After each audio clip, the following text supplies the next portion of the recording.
ಕರವೇ ಕಿಚ್ಚು ಇವತ್ತು ಕೂಡ ಆರುವ ಹಾಗೆ ಕಾಣಿಸ್ತಾ ಇಲ್ಲ. ಬೆಂಗಳೂರಿನಲ್ಲಿ ಬೃಹತ್ ಪ್ರತಿಭಟನೆಯನ್ನು ನಡೆಸಲಿಕ್ಕೆ ಸಿದ್ಧತೆಯನ್ನು ಒಂದು ಕಡೆ ಮಾಡಿಕೊಂಡಿದ್ದಾರೆ ಕರವೇ ಕಾರ್ಯಕರ್ತರು. ಈ ಬೆನ್ನಲ್ಲೇ ರಾಜ್ಯದಲ್ಲಿ ಜೋರಾಗಿದೆ ಕನ್ನಡ ನಾಮಫಲಕದ ಹೋರಾಟ. ಕನ್ನಡಿಗರು ಹೋರಾಟ ಮಾಡುವ ಹಾಗಿಲ್ವಾ ಅನ್ನುವಂತಹ ಪ್ರಶ್ನೆ ಮುನ್ನೆಲೆಗೆ ಬರ್ತಾ ಇದೆ. ನಾಡು ನುಡಿಗೆ ಹೋರಾಟ ಮಾಡೋದೇ ಹಾಗಾದ್ರೆ ತಪ್ಪ ಅನ್ನುವಂತಹ ಪ್ರಶ್ನೆ ಕೂಡ ಮುನ್ನೆಲೆಗೆ ಬರ್ತಿದೆ. ಹೋರಾಟ ಮಾಡಿದ್ರೆ ಕೇಸ್ ಹಾಕ್ತಾರೆ. ನಾರಾಯಣಗೌಡರು ಸೇರಿ 44 ಕರವೇ ಕಾರ್ಯಕರ್ತರನ್ನ ಜೈಲಿಗಟ್ಟಿದ್ದಾರೆ. ಇದು ಈಗ ಪ್ರಶ್ನೆಗೆ ಗ್ರಾಸವಾಗ್ತಾ ಇರುವಂತಹ ವಿಚಾರ. 14 ದಿನ ನ್ಯಾಯಾಂಗ ಬಂಧನ ವಿಧಿಸಲಾಗಿದೆ. ಕನ್ನಡ ನಾಮಫಲಕಕ್ಕೆ ಒತ್ತಾಯಿಸೋದು ತಪ್ಪ ಹಾಗಾದ್ರೆ? ಹೋರಾಟ ಮಾಡಿದ್ರೆ ಜೈಲಿಗೆ ಕಳುಹಿಸ್ತಾರೆ, ಹುಷಾರ್. ಹಾಗಾದ್ರೆ ಹೋರಾಟವನ್ನ ಮಾಡೋದು, ಪ್ರತಿಭಟನೆಯ ಮೂಲಕ ತಪ್ಪಿರೋದನ್ನ ತಪ್ಪು ಅಂತ ಹೇಳೋದೇ ತಪ್ಪ ಅನ್ನೋದು ಈಗಿರುವಂತಹ ಪ್ರಶ್ನೆ. ಹೋರಾಟ ಮಾಡಿದ್ದು ಅವರ ಆಸ್ತಿಗಾಗಿ ಅಲ್ಲ, ಮಕ್ಕಳಿಗಾಗಿ ಅಲ್ಲ, ಮನೆಗಾಗಿಯೂ ಅಲ್ಲ. ಹೋರಾಟ ಮಾಡಿದ್ದು ಕನ್ನಡಕ್ಕಾಗಿ, ಕನ್ನಡ ನಾಡಿನಲ್ಲಿ ಕನ್ನಡದ ಸಾರ್ವಭೌಮಕ್ಕಾಗಿ, ಕನ್ನಡ ಉಳಿಬೇಕು ಅನ್ನುವಂತಹ ನಿಟ್ಟಿನಲ್ಲಿ. ಹಂಗೆ ಹೋರಾಟ ಮಾಡಿದಂತಹ ಕನ್ನಡ ಹೋರಾಟಗಾರರಿಗೆ ಈಗ ಜೈಲಿಗಟ್ಟುವಂತಹ ಶಿಕ್ಷೆಯನ್ನು ವಿಧಿಸಿರುವಂತಹದ್ದು. ಶಾಂತಿಯನ್ನು ಉಲ್ಲಂಘನೆ ಮಾಡಿದ್ರು ಅಥವಾ ನಿಯಮವನ್ನು ಉಲ್ಲಂಘನೆ ಮಾಡಿದ್ರು ಕೇಸ್ ಹಾಕ್ತಾರೆ, ಜೈಲಿಗೆ ಹಾಕ್ತಾರೆ, ಸರಿ. ಬಟ್ ಜನಪ್ರತಿನಿಧಿಗಳು ಅಟ್ಲೀಸ್ಟ್ ಏನು ಸಮಸ್ಯೆ ಅಂಥೇಳಿ ಕೇಳುವಂತಹ ಇಚ್ಛಾಶಕ್ತಿಯೇ ಇಲ್ವಲ್ಲ, ಅದು ಈಗಿರುವಂತಹ ಪ್ರಶ್ನೆ. ಪದೇ ಪದೇ ನಾರಾಯಣಗೌಡರು ಕೂಡ ಪ್ರಶ್ನೆ ಮಾಡ್ತಾ ಇರುವಂತಹದ್ದು ಅದೇ ವಿಚಾರವನ್ನೇ. ಅಟ್ಲೀಸ್ಟ್ ಮುಖ್ಯಮಂತ್ರಿಗಳು, ಉಪಮುಖ್ಯಮಂತ್ರಿಗಳಾಗಿರಬಹುದು, ಸಚಿವರುಗಳಾಗಿರಬಹುದು, ಬಂದು ಏನು ಸಮಸ್ಯೆ, ಏನು ಎತ್ತ, ಏನನ್ನೂ ಕೂಡ ಕೇಳುವಂತಹ ಪ್ರಶ್ನೆಯನ್ನು ಮಾಡ್ತಿಲ್ವಲ್ಲ ಅಂಥೇಳಿ ಆಕ್ರೋಶವನ್ನು ಹೊರಹಾಕ್ತಾ ಇರುವಂಥದ್ದು. ಹಾಗಾದರೆ ಕನ್ನಡಿಗರು ಹೋರಾಟ ಮಾಡೋ ಹಾಗಿಲ್ವಾ? ಹೋರಾಟ ಮಾಡಿ ನಮಗೇನು ಬೇಕೋ ಅದನ್ನು ಪಡೆಯುವಂತಹ ಹಕ್ಕು ಸಂವಿಧಾನ ನಮಗೆ ಕಲ್ಪಿಸಿಕೊಟ್ಟಿದೆ.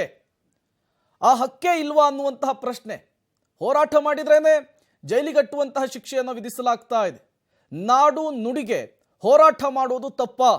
60% ಕನ್ನಡ ನಾಮಫಲಕದಲ್ಲಿ ಇರಬೇಕು ಅಂಥೇಳಿ ಹೋರಾಟವನ್ನು ಮಾಡಿದ್ದೇನೆ ತಪ್ಪ ಅಂಥೇಳಿಗ ಕನ್ನಡ ಪರ ಕಾರ್ಯಕರ್ತರು ಪ್ರಶ್ನೆಯನ್ನು ಮಾಡ್ತಾ ಇದ್ದಾರೆ. ಹಾಗಾದರೆ ನಾವು ಯಾವ ರೀತಿ ಪ್ರಶ್ನೆಯನ್ನು ಮಾಡಬೇಕು ಸರ್ಕಾರಕ್ಕೆ? ಈ ರೀತಿಯ ಅನ್ಯಾಯವನ್ನು ಹೇಗೆ ತಡಿಬೇಕು ಅಂಥೇಳಿ ಈಗ ಕನ್ನಡ ಪರ ಸಂಘಟನೆಯ ಕಾರ್ಯಕರ್ತರ ಪ್ರಶ್ನೆಯನ್ನು ಮಾಡ್ತಾ ಇರುವಂತಹದ್ದು. ನೆರೆಯ ರಾಜ್ಯ ಕೇರಳ ಆಗಿರಬಹುದು, ತಮಿಳುನಾಡು ಆಗಿರಬಹುದು, ತೆಲಂಗಾಣ ಆಗಿರಬಹುದು, ಆಂಧ್ರ ಆಗಿರಬಹುದು, ಅಲ್ಲಿ ಯಾವ ರೀತಿಯ ಪ್ರಾಧಾನ್ಯತೆ ಇದೆ ಹೋರಾಟಗಾರರಿಗೆ ನಾಡು ನುಡಿ ನೆಲಜಲದ ವಿಚಾರಕ್ಕೆ? ಅದೇ ಕರ್ನಾಟಕಕ್ಕೆ ಬಂದರೆ ಯಾಕೆ ಈ ರೀತಿಯ ತಾತ್ಸಾರ? ಹೋರಾಟ ಮಾಡೋರನ್ನೇ ಯಾಕೆ ಟಾರ್ಗೆಟ್ ಮಾಡಲಾಗ್ತಾ ಇದೆ ಅಂಥೇಳಿ ಇವತ್ತು ಪ್ರತಿಭಟನಾ ನಿರತರು, ಕನ್ನಡ ಪರ ಸಂಘಟನೆಯ ಕಾರ್ಯಕರ್ತರು ಪ್ರಶ್ನೆಯನ್ನು ಮಾಡ್ತಾ ಇರುವಂತಹದ್ದು. ಹೋರಾಟ ಮಾಡೋದೇ ತಪ್ಪ?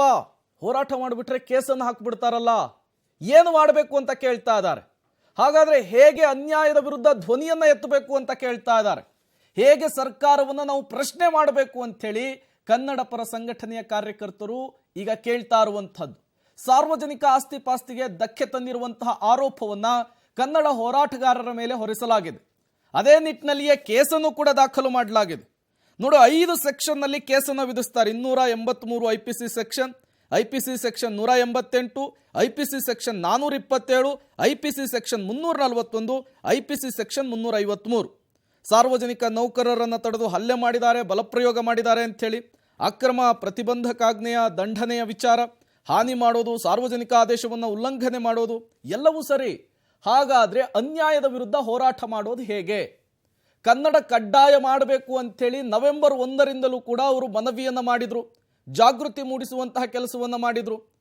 ಪ್ರತಿ ಒಂದು ವಾಣಿಜ್ಯ ಅಂಗಡಿಗಳಿಗೆ ಹೋಗಿ ಯಾರ್ಯಾರು ಇಂಗ್ಲಿಷ್ ಬೋರ್ಡನ್ನು, ಹಿಂದಿ ಬೋರ್ಡ್ಗಳನ್ನು ಹಾಕ್ಕೊಂಡಿದ್ದಾರೆ ಅವರಿಗೆ ಸಲಹೆ ಕೊಡುವಂತಹ, ಸೂಚನೆಗಳನ್ನು ಕೊಡುವಂತಹ ಕೆಲಸವನ್ನು ಮಾಡಿದರು.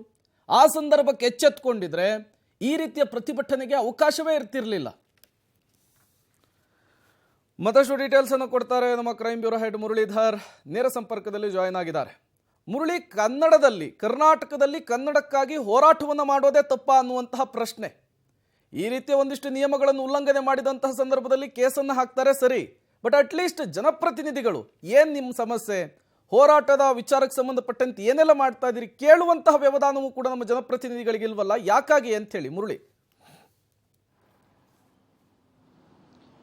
ಖಂಡಿತ ಪ್ರೇಮ್, ಏನಂದ್ರೆ ಒಂದು ರೀತಿಯಲ್ಲಿ ಸರ್ಕಾರ ಒಂದು ತಿಪ್ಪೆ ಸಾರಿಸೋ ಕೆಲಸವನ್ನ ನಿರಂತರವಾಗಿ ಈ ವಿಚಾರದಲ್ಲಿ ಮಾಡ್ತಾ ಇದೆ ಅನ್ನೋದು ಸ್ಪಷ್ಟವಾಗಿ ಗೊತ್ತಾಗ್ತಾ ಇದೆ. ಯಾಕಂದ್ರೆ ಕರ್ನಾಟಕದಲ್ಲಿ ಕನ್ನಡವೇ ಸಾರ್ವಭೌಮ ಅನ್ನೋದು ಎಲ್ಲರಿಗೂ ಗೊತ್ತಿರುವಂಥ ವಿಚಾರ. ಆದರೆ ನಾಡು ನುಡಿ ವಿಚಾರದಲ್ಲಿ ಕನ್ನಡ ಪರ ಸಂಘಟನೆಗಳು ಈ ರೀತಿಯಲ್ಲಿ ಪ್ರತಿಭಟನೆಯನ್ನು ಮಾಡ್ತಾ ಇದ್ದಾರೆ. ಅಂದ್ರೆ ಇವತ್ತು ಗೃಹ ಸಚಿವರು ಹೇಳ್ತಾ ಇದ್ರು, ಏಕಾಏಕಿ ಬಂದ್ರು, ಕಾನೂನನ್ನು ಕೈಗೆತ್ಕೊಂಡ್ರು, ಜೊತೆಗೆ ಹಲ್ಲೆಯನ್ನ ಮಾಡಿದ್ರು, ಅಂಗಡಿಗಳ ಮುಂಗಟ್ಟುಗಳಿಗೆಲ್ಲ ಕೂಡ ಹಲ್ಲೆಯನ್ನ ಮಾಡಿದ್ರು, ಅದಕ್ಕೋಸ್ಕರ ಪೊಲೀಸರು ಅವರನ್ನ ಬಂಧನಕ್ಕೆ ಒಳಪಡಿಸಿದ್ದಾರೆ ಅಂತೇಳಿ.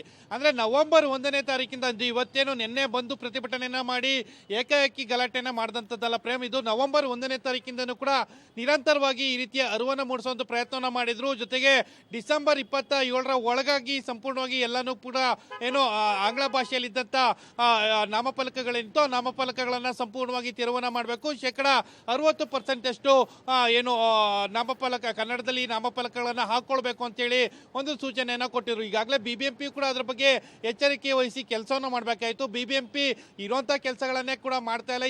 ಈ ಕೆಲಸಗಳನ್ನ ಮಾಡುತ್ತಾ ಅಂದ್ರೆ ಜನಸಾಮಾನ್ಯರು ಸಾಯ್ತಾ ಇದ್ರೆ ಅಲ್ಲಿಗೆ ಕೂಡ ಬಿಬಿಎಂಪಿ ಕೆಲಸವನ್ನ ಮಾಡಲಿಕ್ಕೆ ಹಿಂದು ಮುಂದೆ ವೀಣಾವೇಶವನ್ನ ಏಡ್ಸುವಂತ ಪರಿಸ್ಥಿತಿ ನಮ್ಮ ಬಿಬಿಎಂಪಿಯ ಹಣೆ ಬರ ಆಗಿರುವಂತದ್ದು. ಆದ್ರೆ ಬಿಬಿಎಂಪಿ ನಾಮಫಲಕ ವಿಚಾರದಲ್ಲಿ ಯಾವ ರೀತಿಯ ಪ್ರಕ್ರಿಯೆಗಳನ್ನ ಮಾಡುತ್ತೆ ಅನ್ನೋದ್ರ ಬಗ್ಗೆ ಯಾರಿಗೂ ಕೂಡ ಗೊತ್ತಿರಲಿಲ್ಲ. ಆದ್ರೆ ನಿನ್ನೆ ನಡೆದಂತ ಪ್ರತಿಭಟನೆಗಳಿತ್ತು. ನಿನ್ನೆ ನಡೆದ ಪ್ರತಿಭಟನೆಗಳಲ್ಲಿ ಒಂದಷ್ಟು ಕಾನೂನು ಉಲ್ಲಂಘನೆಗಳಾಗಿದ್ದಾವೆ. ಜೊತೆಗೆ ಒಂದಷ್ಟು ಅಂಗಡಿಗಳ ಮುಂಗಟ್ಟುಗಳ ಮೇಲೆ ಏನು ಗಲಾಟೆಯನ್ನು ಮಾಡಿದ್ದಾರೆ, ಅಲ್ಲಿ ಪಾಟ್ಗಳನ್ನು ಹೊಡೆಯುವಂಥದ್ದು, ಬೋರ್ಡ್ಗಳನ್ನು ಹೊಡೆಯುವಂಥದ್ದು, ಇದೆಲ್ಲ ಕೂಡ ಮಾಡಿದ್ದಾರೆ. ಇದು ಕಾನೂನಾತ್ಮಕವಾಗಿ ತಪ್ಪಿನ ವಿಚಾರ. ಆದ್ರೆ ಪದೇ ಪದೇ ಈ ರೀತಿಯಲ್ಲಿ ಸರ್ಕಾರಗಳಿಗೆ ಮತ್ತು ಸಂಬಂಧಪಟ್ಟಂತ ಅಧಿಕಾರಿಗಳಿಗೆ ಮನವಿ ಮಾಡಿದ್ರು. ಜೊತೆಗೆ ಸಂಬಂಧಪಟ್ಟಂತ ಮಳಿಗೆವರೆಗೂ ಕೂಡ ಸೂಚನೆ ಕೊಟ್ಟರು. ಯಾವುದೇ ರೀತಿಯ ಕ್ರಮವನ್ನು ತೆಗೆದುಕೊಳ್ಳಿಲ್ಲ.